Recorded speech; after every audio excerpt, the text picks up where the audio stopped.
கதைகளில் ஒதுங்கிய கிளிஞ்சல்கள் உனக்கென்ன தினம் தினம் சேகரித்தே குமுதமும் விகடனும் நீ படிப்பாய் என வாசகனாகிவிட்டே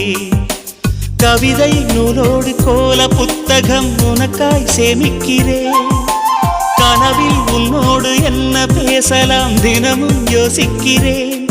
ஒரு காகம் காவென கரைந்தாலும் என் வாசல் பார்க்கிறேன்